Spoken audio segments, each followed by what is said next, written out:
Good morning students. हमारे इस video में हम पढ़ेंगे राइजोफोर की आंतरिक संरचना, एनाटॉमी ऑफ राइजोफोर। सबसे पहले अपन देखते हैं कि राइजोफोर क्या होता है। तो पिछले वीडियोज़ में जब हमने स्पोरोफाइटिक जनरेशन की एक्सटर्नल मॉर्फोलॉजी पढ़ी थी, उस टाइम पे हमने देखा था कि स्लेजिनेला की कुछ जातियों में तने का जहाँ से द्विभाजन होता है, जहाँ से तना दो भागों में विभाजित होता है, वहाँ से कई लंबी और अशाखित पर्णविहीन शाखाएं निकलती है जो भूमि की ओर परिवर्तित होती है। यहाँ एक ध्यान देने योग्य बात है कि लंबी, अशाखित और पर्णविहीन शाखाएं जो नीचे भूमि की ओर परिवर्तित होती है, उन्हें राइजोफोर कहा जाता है। और राइजोफोर के शीर्ष भाग पर कई अपस्थानिक जड़ें निकलती है। अब हम देखेंगे राइजोफोर की आंतरिक संरचना। तो राइजोफोर की आंतरिक संरचना लगभग जड़ के समान ही होती है।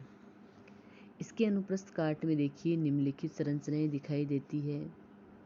सबसे पहले या सबसे बाहर की ओर होती है बाह्य त्वचा या एपिडर्मिस। तो एपिडर्मिस जो है वो एक स्तरीय होती है, मृदुत की कोशिकाओं की बनी होती है। यहाँ पे देखिए एक शब्द लिखा हुआ है एपिब्लेमा। एक सेकेंड,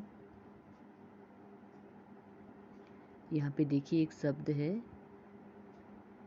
एपिब्लेमा। तो वास्तव में जो राइजोफोर या जो जड़ की एपिडर्मिस होती है वह एपिब्लेमा कहलाती है। और साधारणतः क्या होता है, जड़ की एपिडर्मिस के बाहर की ओर क्यूटिकल का अभाव होता है, और यदि होती भी है तो ये बहुत पतली होती है।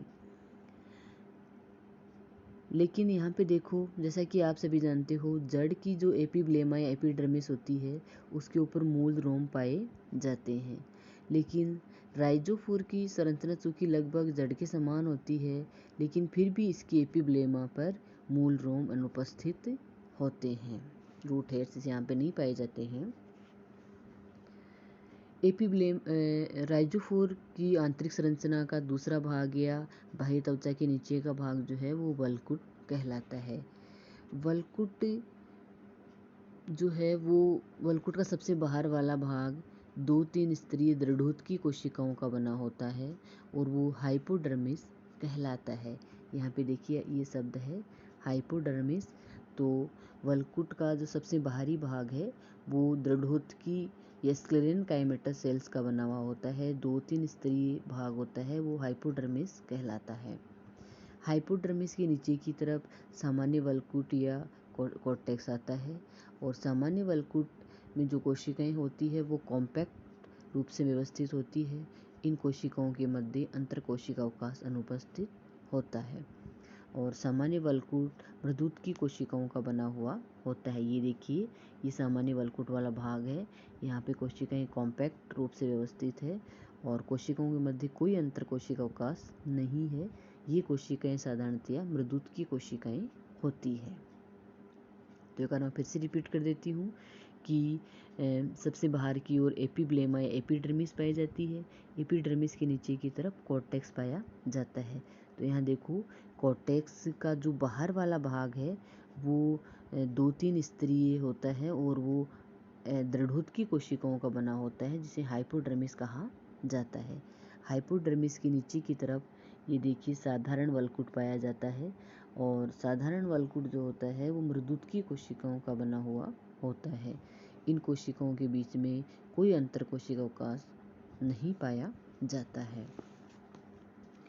तीसरा पार्ट देखिए, या जो वल्कुट का तीसरा भाग या वल्कुट के अंदर की तरफ एंडोडर्मिस पाई जाती है।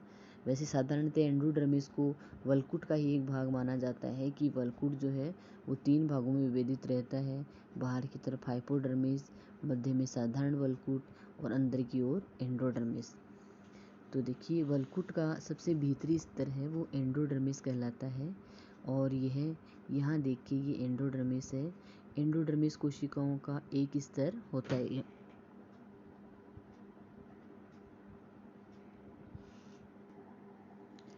अर्थात एंडोडर्मिस एक स्तरीय होता है। ये वाली लेयर जो है वो एंडोडर्मिस को दिखा रही है। ये वलकुट की सबसे आंतरिक लेयर है एंडोडर्मिस, और ये कोशिकाओं का एक स्तर होता है या एक स्तरीय होता है। नेक्स्ट होता है परिरंभ या पेरिसाइकल। देखिए एंडोडर्मिस के अंदर की तरफ परिरंभ या पेरिसाइकल होता है, तो यह एक स्तरीय मृदुत की कोशिकाओं का बना हुआ होता है। और लास्ट में है रंभ या स्टील। तो राइजोफोर में रंभ जो है वो एक आदिदारुक तथा बाह्य आदिदारुक होता है। यहाँ देखिए सबसे केंद्रीय भाग में जो दिखाई दे रही है संरचना, जो थोड़ी गहरे रंग की है, वो इसका वेस्कुलर बंडल है या इसका स्टील है। और यह एक आदिदारुक या मोनार्क होता है और बाह्य आदिदारुक होता है। साधारणतः ऐसा ही होता है। तने में जो रंभ होता है वो अंत्य आदिदारुक होता है। अंत्य आदिदारुक का अर्थ होता है कि उसमें प्रोटोजाइलम केंद्रीय भाग में होता है और मेटाजाइलम जो है वो परिधीय भाग में होता है। लेकिन इसके विपरीत जड़ में रंभ या स्टील बाह्य आदिदारुक या एकजारक होता है। एकजारक का अर्थ है, यहाँ पे देखो बाह्य आदिदारुक प्रकार का समूह है जिसमें प्रोटोजाइलम बाहर की ओर है। ये बाहर वाला भाग है वो प्रोटोजाइलम है और इसके केंद्रीय भाग में मेटाजाइलम पाया जाता है। जैसा कि आप इस चित्र में देख सकते हो कि ये वाला भाग जो केंद्र में है वो मेटाजाइलम है और बाहर वाला प्रोटोजाइलम है। तो जड़ और जो राइजोफोर यहाँ पे अपन देख रहे हैं उसमें स्टील है वो बाह्य आदिदारुक पाया जाता है। अर्थात केंद्रीय भाग में प्रोटोजाइलम है और परिधीय भाग में यहाँ केंद्रीय भाग में मेटाजाइलम है और परिधीय भाग में प्रोटोजाइलम है। तो देखिए यह रंभ भी एक प्रकार का ठोस रंभ या प्रोटोस्टील ही है, क्योंकि यहाँ पे मज्जा या पित्त अनुपस्थित है। केंद्रीय भाग जो है पूरा का पूरा किससे बना होता है, जाइलम से बना हुआ होता है और जाइलम को परिबद्ध किए हुए ये वाला फ्लोएम पाया जाता है। एक बार अपन इसके रंभ को फिर से रिपीट कर लेते हैं कि राइजोफोर का जो रंभ है वो एक आदिदारुक होता है। यहाँ पे देखिए केवल एक ही वेस्कुलर बंडल है जिसमें केंद्रीय भाग जो है वो पूरा का पूरा जाइलम से बना हुआ है। यहाँ पे पित्त या मज्जा अनुपस्थित है और इसके चारों ओर ये वाला भाग है वो फ्लोएम कहलाता है। यहाँ रंभ के केंद्रीय भाग में पित्त या मज्जा अनुपस्थित है, इसलिए यह एक प्रकार का ठोस रंभ या प्रोटोस्टील है।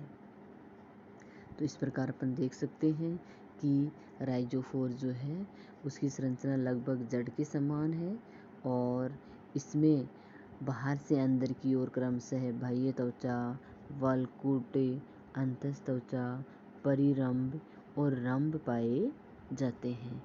Thank you.